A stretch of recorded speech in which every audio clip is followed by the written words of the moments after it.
காலத்தின் வளர்ச்சி என்று வருகின்ற போது எல்லா வகைகளிலும் வளர்ச்சி அல்லவா? அந்த வகையில இன்னைக்கு போதையை உண்டு பண்ணுவதற்காக மதுவைத்தான் குடிக்க வேண்டும் என்றில்லை. ஊசி போட்டு போதை ஏற்றுக் கொள்கிறார்கள், திரவ பொருட்களை குடிக்கிறார்கள், பவுடர்களை உண்ணுகிறார்கள். இதுவெல்லாம் எப்படி? கஞ்சாவில் இதுவெல்லாம் அந்த காலத்தில் கேள்விப்பட்டோம். இன்றைக்கெல்லாம் நவீன அடிப்படையிலே அந்த போதையை உண்டாக்கி கொள்கிறார்கள். குறிப்பாக மாணவ சமுதாயம் கூட இந்த வலையிலே சிக்கி தவிக்கிறது என்பதுதான் உண்மை. அதனால்தான் உலக அளவிலே இதற்கு கடுமையான சட்டங்கள். சிங்கப்பூர் போன்ற நாடுகளிலே தான் அந்த போதை பொருளை கடத்தினாங்க தூக்கு தண்டனை. ஏன்? மக்கள் சமூகம் இதனால் அதிகம் பாதிக்கப்படுகிறது என்பதால் தான். இது எப்படி ஒழிப்பது? பெண்ணுக்கு மக்கள் குடிக்க வேண்டியதை குடிப்பதை விட்டு குடிக்க வேண்டியதுன்னு சொன்னா உடலுக்கு நல்லது, சத்து, வைட்டமின், இரும்பு சத்து இது போல உள்ளதெல்லாம் குடிக்கட்டும். அதே போல குளிர்பானங்கள் சாப்பிடட்டும். குளிர்பானங்கள் கிடைக்கிறது அது ஒரு விஷயம். ஆனா இதையெல்லாம் விட்டு அந்த மதுவை குடிப்பதால் எவ்வளவு பெரிய இழப்புக்கு இன்னைக்கு அவர்களுடைய குடும்பங்கள் தவித்துக் கொண்டிருக்கின்றன பார்த்தோமா? அதனாலதாங்க இஸ்லாம் என்பது ஒரு மிகச்சிறந்த மார்க்கம், இறைவனுடைய மார்க்கம் என்பதற்கு மிகப்பெரிய எடுத்துக்காட்டுகளில் இதுவும் ஒன்று. அந்த மது பழக்கத்தை இஸ்லாம் மார்க்கம் எப்படி அழித்தது, ஒழித்தது என்று நம்ம பார்த்தா நம்ம எல்லாம் ஆச்சரியப்படுறோம். இன்னைக்கு என்ன இவங்கெல்லாம், அன்றைக்கு அரபு மக்கள் எப்படி இருந்தாங்க? காலையில் எழுந்த உடனே விழிப்பதே மதுவில் தானே. ஒவ்வொரு வீட்டிலும் மது பானைகளும் தோல் பைகளும் தொங்கிக்கிட்டு இருக்குமே. அந்த மாதிரி குடிச்சுக்கிட்டு வந்தாங்க. எப்படி அந்த சமூகத்தை இஸ்லாம் மாற்றி அமைத்தது? அதுதான் ஆச்சரியமான விஷயம். சன்னமாக கொஞ்சம் கொஞ்சமாக அந்த மக்களை மாற்றி அமைத்தது இஸ்லாமிய மார்க்கம். காரணம், இறைவன் ஆரம்பத்தில் சொன்னான், எஸ் அலுவலக அனில் ஹம்ரி வல் மைசிர். நபி அவர்களே உங்கள்கிட்ட கேட்பாங்க மதுவை பற்றியும் சூதாட்டத்தை பற்றியும். குல் ஃபீஹிமா இஸ்முன் கபீர் வ மனாஃபிஉ லின்னாஸ். நீங்க சொல்லுங்க, அந்த ரெண்டிலும், மதுவிலும் சூதாட்டத்திலும் நல்லதும் இருக்கிறது, தீயதும் இருக்கிறது. சொல்லுங்க. இஸ்முஹுமா அக்பரு மின் நஃபிஹிமா. ஆனால் அந்த இரண்டிலே இருக்கிற நல்லதை விடவும் தீயதுதான் அதிகம் இருக்கிறது என்பதையும் சொல்லிவிடுங்கள். எனக்கு இது சொல்றாங்கல்ல, குளிர்காலத்துல மக்களுக்கு இது கொஞ்சம் தேவைப்படுது, குளிர் பிரதேசங்களில் வாழ்கிற மக்களுக்கு இது கொஞ்சம் தேவைப்படுது, உழைப்பாளிகளுக்கு கொஞ்சம் தேவைப்படுது. என்னால சில பேர் சொல்றாங்கல்ல, நீ சொல்ற மாதிரி இருந்தாலும் அதை விடவும் தீங்குதான் அதிகம் இருக்கிறது என்று சொல்லிருங்க என்று அல்லாஹ் சொன்னான். இது ஒரு கட்டம். அடுத்த கட்டம், இறைவன் யா அய்யுஹல்லதீன ஆமனு, இறை நம்பிக்கையாளர்களே, லா தக்ரபுஸ் ஸலா வ அன்தும் சுகாரா. நீங்கள் போதையோடு இருக்கின்ற நிலையிலே தொழுகைக்கு செல்லாதீர்கள். ஹத்தா தஅலமு மா தகூலூன். தொழுகையில் ஓதுவீங்க, என்ன ஓதுறீங்க அப்படிங்கிறது உங்களுக்கு தெரியணுமா இல்லையா? நீ போதை போயிட்டாக்கா என்ன சொல்றீங்கன்னு தெரியாது உங்களுக்கு. இறைவன் சொன்னான். இப்ப அதனால இரண்டாவது கட்டமாக தொழுகைக்கு போகும்போது சாப்பிடக்கூடாது, குடிக்கக்கூடாது. அப்புறம் மூணாவது கட்டம், இன்னமல் ஹம்ரு வல் மைஸ்ரு வல் அன்சாபு வல் அஸ்லாம். நிச்சயமாக மதுவும் சூதாட்டமும் சிலை வணக்கமும் ஆர்வம் பார்ப்பதும் ரிஜிசுமின் அமலி ஷைத்தான், ஷைத்தானுடைய செயல்களில் கட்டுப்பட்ட அசிங்கங்கள் பதித்தனிபூஹு. அதை தவிர்த்து கொள்ளுங்க. லஅல்லக்கும் துஃப்லிஹூன், நீங்கள் வெற்றி அடைவீர்கள் என்று அல்லாஹ் வசனத்தை இறக்கினான். இந்த மூன்றாவது வசனம் இறங்கியவுடன் அந்த சஹாபா பெருமக்கள் எல்லாம், ஏன்னா அதுவரைக்கும் தடை இல்லை தானே, நேரடியாக எல்லா கட்டங்களையும் தடை இல்லையே. இந்த வசனம் முற்றிலுமாக மது தடை செய்யப்பட்டு விட்டது என்பதை அறிவித்தது அல்லவா. அருமை தோழர்கள் எல்லாம் வீட்டுக்குள்ளே இருந்த மதுவை எல்லாம் எடுத்து வந்து தெருவிலே கொட்டினார்கள். தெருவெல்லாம் ஓடுகிறது மது, ஆறு ஓடுகிறதோ என்று நினைக்கிற அளவிற்கு மது ஓடியது. சல்லல்லாஹு கூட சொன்னாங்க அந்த சஹாபா பெருமக்களை பார்த்து, ஏன்னா சஹாபா பெருமக்கள் மது மட்டும் ஊத்தல, அதை வைத்துக் கொள்வதற்கு பயன்படுத்தினாங்க பானை, அதை உடைத்தெறிந்தார்கள் சஹாபா பெருமக்கள். அதை வைத்துக் கொள்வதற்காக பயன்படுத்தினாங்க தோலினால் செய்யப்பட்ட பைகள், அதை கிழித்தெறிந்தாங்க சஹாபா பெருமக்கள். சொன்னாங்க, ஏங்க அது ஊத்துனீங்க ரைட்டு தான், இந்த பானை தோல் பைகள் எல்லாம் வேற ஏதாவது நீங்க யூஸ் பண்ணிக்கொள்ளலாமே, இதையும் உடைச்சுங்க, இதையும் கிழிச்சுங்க. அப்ப சஹாபா பெருமக்கள் அவர்கள் சொன்னாங்க, யாரும் சொல்லலாம், மது தடை செய்யப்பட்டு விட்டது. மது தடை செய்யப்பட்டு விட்டால் அதை குடிக்க கூடாது என்பது மட்டுமல்ல, அதை பற்றிய சிந்தனை கூட எங்களுக்கு வந்துவிடக் கூடாது. இந்த பானை வீட்டிலே இருந்தால் நாங்கள் வீட்டுக்கு வரும்போது அந்த பானை கண்களுக்கு தெரியும். மதுவை பற்றிய சிந்தனை எங்களுடைய உள்ளத்திலே பிறக்கும். ஆகவே அதையும் நாங்கள் உடைத்தெறிந்தோம் அப்படின்னாங்க. இதுதான் சஹாபா பெருமக்கள். ஒரு தவறை செய்யக்கூடாது என்பது மட்டுமல்ல, அந்த தவறை செய்வது என்கின்ற எண்ணம் கூட வந்துவிடக் கூடாது என்பதிலே மிகவும் கவனமாக இருந்தார்கள் சஹாபா பெருமக்கள்.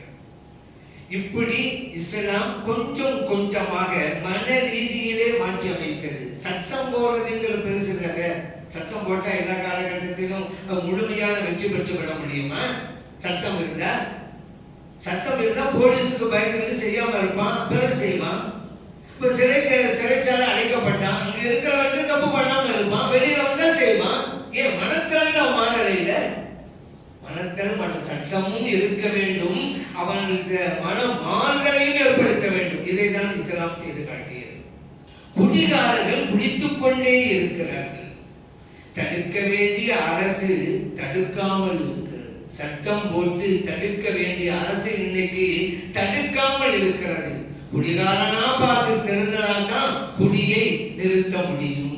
இதுதான் யதார்த்த இன்னைக்கு. அரசாங்கம் அனுமதிக்கல.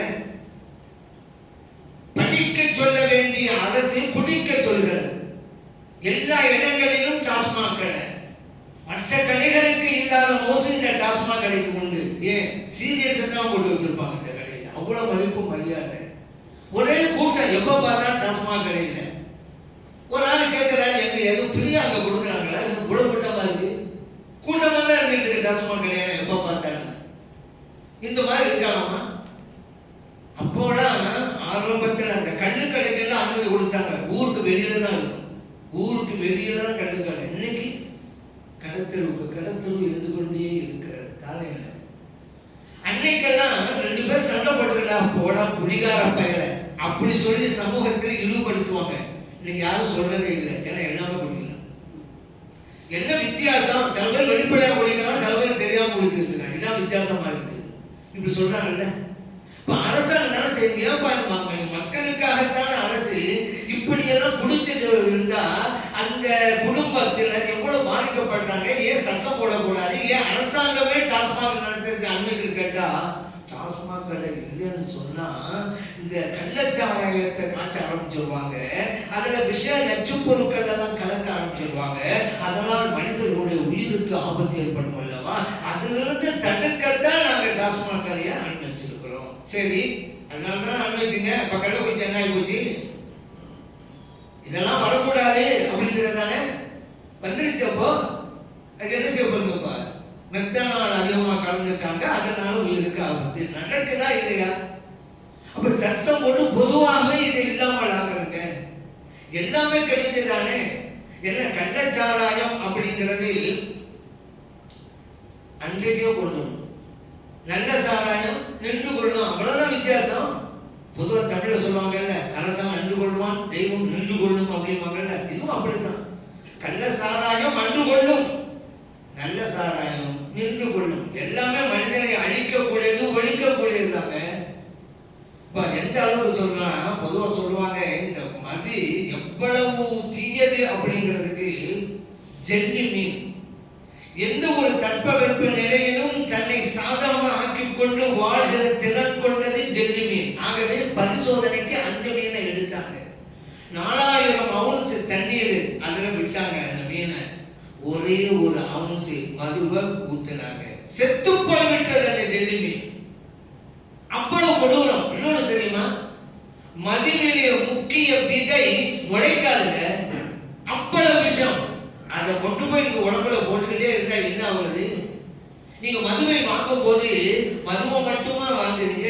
இல்லைங்க, நோயையும் சேர்த்துத்தான் விலைக்கு வாங்கிட்டு இருக்கிறீங்க. மதுவை குடிப்பதனால கல்லீரல் பாதிப்பு, மண்ணீரல் பாதிப்பு, எவ்வளவு பாதிப்பட உங்களை அறியாம என்னங்க 50 வயசுலேயே கலவ மாதிரி ஆகிடலாம், முதுமை அடைஞ்சிடலாம். இந்த மதுவுக்கு அடிமை ஆனவன் இதுவெல்லாம் ஏன் வருது? மார்க்க ஒண்ணு வேணாம்னு சொன்னா அர்த்தம் இருக்கும்ல. ஆமா, இன்னைக்கு சொல்ற உங்க மார்க்க தான் தடுத்துருச்ச. இன்னைக்கு முஸ்லிம்கள் எல்லாம் குடிக்கிறாங்கள சில பேர். ஒரு முஸ்லிம் அறிஞரிடம் இது கேட்கப்பட்டது. முஸ்லிம்களிலும் சிலர் மதுவை குடிக்கிறாங்களே. அதற்கு அந்த அறிஞர் சொன்னார், உண்மைதான், அவர்களெல்லாம் இந்நாட்டு குடிமக்கள் என்பதை தவறாக புரிந்து கொண்டு விட்டார்கள் அப்படின்னு. குடிமக்கள், இந்த நாட்டு குடிமக்கள். இவர் புரிந்து கொண்டது வேற. குடிமக்கள்னா குடிக்கிற மக்கள்னு விளைவிட்டாரு. அதனால இந்த விலை ஏற்பட்டு விட்டது என்று அந்த அறிஞர் சொன்னார். உண்மை அப்படித்தானே. குடியை கெடுக்கும். எல்லா மதுபானத்தையும் அது எழுதியிருக்கும். மது நாட்டுக்கும் கேடு வீட்டுக்கும் கேடுன்னு தான் எழுதியிருக்கும். அதை படிச்சுக்கிட்டே குடிக்கிறோம் பார்த்தீங்களா. இதுதான் கண்ணிருந்தும் குருடர்கள் அப்படின்னு சொல்லி இதுதான். கண் இருக்குது, படிக்கலாம், குடிக்கிறோம். இந்த மாதிரி அவலங்கள் தான் ஏற்பட்டு விட்டது. தண்ணியை மாய்த்துக் கொள்ளுகிறானே, உயிர் போச்சங்க. உடலுக்கும் ஆபத்து, உயிருக்கும் ஆபத்து. அதனால்தான் சொல்லுவாங்க, மதுவை நீ விட்டு விடு, இல்லைன்னா அது உன்னை விடாது. இன்னைக்கு நீ அதை குடிக்கிற, நாளைக்கு அது உன்னை குடிக்கும், உன் உயிரை குடிக்கும். ஆபத்து. இப்ப பாருங்க, அதுக்கு அடிமை ஆகிட்டு அவனை இருக்க முடியல. சொந்த பாட்டிய கொண்டுட்டாங்க, கொலை பண்ணிட்டாங்க. குடிப்பதற்கு காசு கொடுக்கலையாம். எத்தனை பேர் தந்தையிடம் சண்டை போட்டு இருக்கிறான், தந்தையை அடிச்சிருக்கிறான், தந்தையை கொலை பண்ணி இருக்கிறான். ஏன் தெரியுமா? இது ஒரு பைத்தியங்க. போதைங்கிறது பைத்தியம். அதுக்கு அடிமையாட்டா அது இல்லாம இருக்க முடியாது. அதற்காக எதுவும் செய்வாங்க. இப்படிப்பட்ட ஒரு சூழ்நிலை இருக்கிறது அல்லவா. அப்ப இன்னைக்கு எங்க குடிக்கிறான், நாளைக்கு அது இவன் உயிரை குடித்து விடுங்க. அதனாலதான் அவங்க விளையாட்டுக்கு சொல்லுவாங்க, ஒருத்தன் மது பாட்டில கீழே போட்டான், குடிச்சதுக்கு கீழே போட்டான் அந்த பாட்டில. அந்த பாட்டி இவனை பார்த்து சொல்லிச்சு, இந்தாப்பா, உன்னால இன்னைக்கு நான் காலி, நாளைக்கு என்னால நீ காலி, நீ போயிடுவ. அப்படிதான் போயிட்டே இருக்கிறான். நிறைய குடும்பங்கள் அப்படிதான் ஆகி போச்சு.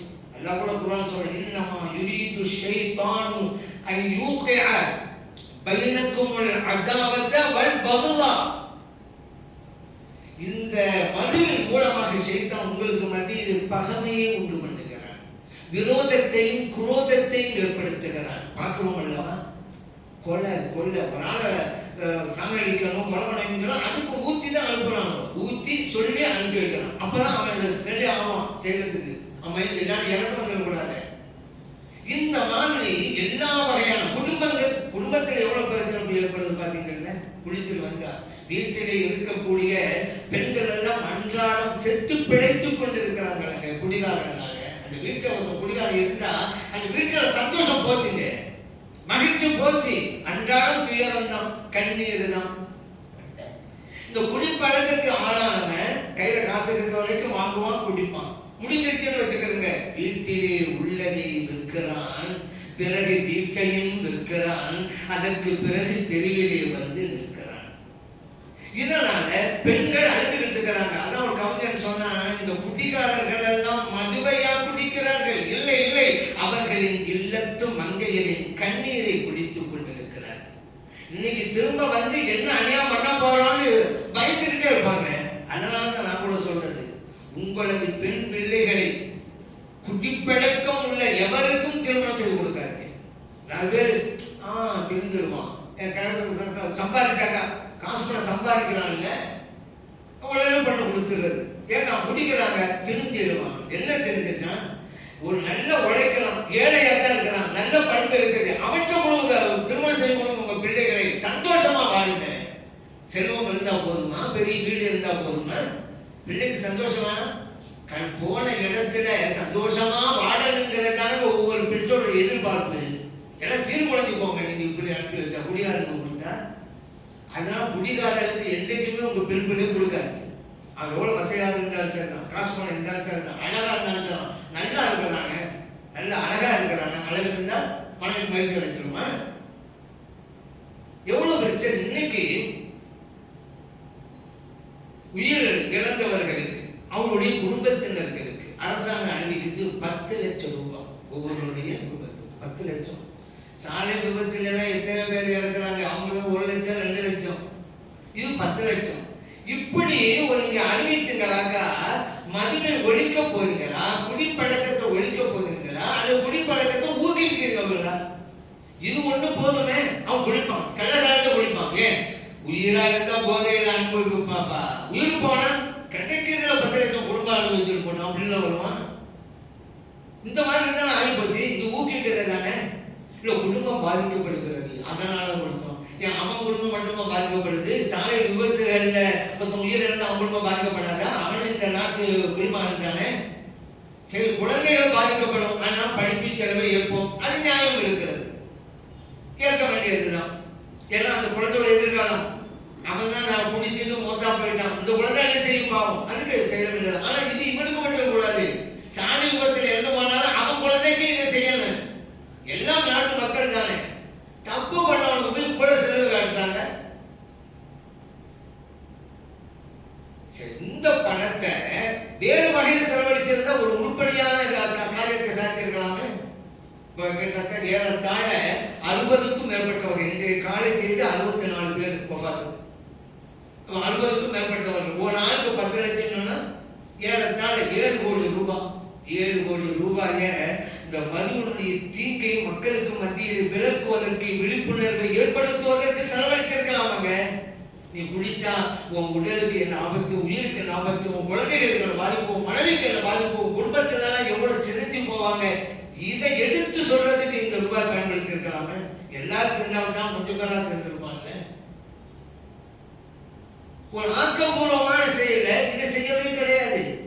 இது இன்னும் ஊக்குவிக்கிற மாதிரி தான் அவங்க அறிவிச்சிருக்கிறாங்க. ஏன்னா அந்த எதிர்ப்பை சமாளிக்கணும் இந்த அரசு. அதனால என்ன தெரியுமா, பூரண மதுவிலக்கு கொண்டு வரணுங்க. அதாங்க இஸ்லாம் மதம் சொல்லுது, பூரண மதுவிலக்கு. டாஸ்மாக் கடைகளும் மூடப்படணும். அதே மீறி ஒருத்தர் செஞ்சாக்க அதுக்குள்ள தண்டனை கொடுக்கணும். சட்டத்தால் செய்யலாம், சட்டத்தால் சாதிக்க முடியாது இல்லை. ஆனா மன ரீதியிலும் மாற்றி அமைக்க வேண்டும். இஸ்லாம் அதைத்தான் செய்தது. கொஞ்சம் கொஞ்சமா சொல்லி சொல்லி திருத்தி அமைத்தது. அதே பாணி, அதே சட்டம் இஸ்லாம் போட்டது. இஸ்லாம் சட்டத்துல ஒரு மத அர்த்தம் என்ன தெரியுமா, 40 கசையடிகள் கொடுக்க வேண்டும் சட்டம். அலி ரலியல்லாஹு அன்ஹு காலத்துல 80 கசையடிகள். மக்கள் விருத்தாங்கல்ல, அங்கங்க குடிக்க ஆரம்பிச்சாங்க. 80 கசையடி. சட்டம் அப்படி இருக்கணும். மார்க்கம் அதைத்தான் சொல்லி காட்டுகிறது. அந்த மாதிரி செய்ய வேண்டும். அப்படி செஞ்சாக்கா இந்த மாதிரி அப்பாவி உயிரிழப்புக்கெல்லாம் ஏற்படாது, கள்ளச்சாராயம் என்பதெல்லாம் இருக்காது. இன்னொன்னு, இந்த ஏன் தெரியுமா மக்கள் அரசாங்கம் குறை சொல்றாங்க, காய்ச்சப்பட்டதுனாலதானே குடிச்சாங்க. குடிச்சவங்க தப்பு பண்ணாங்க, ரைட்டு. காய்ச்சப்பட்ட போது தானே. காய்ச்சும் போது ஏன் தடுக்கல? காவல்துறை எதுக்கு இருக்கிறது, ஏன் தடுக்கல? அரசியல் பின்னணி இல்லாம இதெல்லாம் செய்ய முடியாதுங்க. ஒரு ஊருக்கு ஒதுக்கு கள்ளச்சாரம் காய்ச்சறாங்கன்னா போலீஸுக்கு தெரியாதா? போலீஸ் அனுமதிக்குது, லஞ்சம். அது மட்டுமல்ல, அரசியல் பின்னணி, அரசியல் பின்புலம் இல்லாதவர்களால் இதையெல்லாம் நடத்த முடியாது. அதற்காக அரசாங்கத்தை மக்கள் குறை சொல்றாங்க. அரசாங்கம் சும்மா இருக்க முடியாது, பொறுப்பு இருக்கிறது. அப்பாவி மக்கள் பாதிக்கப்படுறாங்க. ஆகவே இஸ்லாமிய சட்டத்தின் அடிப்படையிலே நல்ல சாரம் கெட்ட சாரம் முற்றிலுமாக சட்டம் கொண்டு வந்தால் இந்த நாட்டு மக்கள் பாதுகாப்போடு வாழ்வார்கள், எந்த பாதிப்பும் இருக்காது. குடும்பங்கள், குறிப்பாக பிள்ளைகள், குழந்தைகள், தாய்மார்கள் நிம்மதியோடு வாழ்வார்கள். அதற்கு ஒரே தீர்வு இஸ்லாமிய தீர்வுதான். முற்றிலும் ஒழிக்கப்பட வேண்டும், தடை செய்யப்பட வேண்டும். அது எல்லாம் இறைவன் அத்திய நல்ல சூழ்நிலையை இந்த நாட்டிலே உருவாக்கி தந்தருவானாக. ஆமீன். அல்ஹம்துலில்லாஹ்.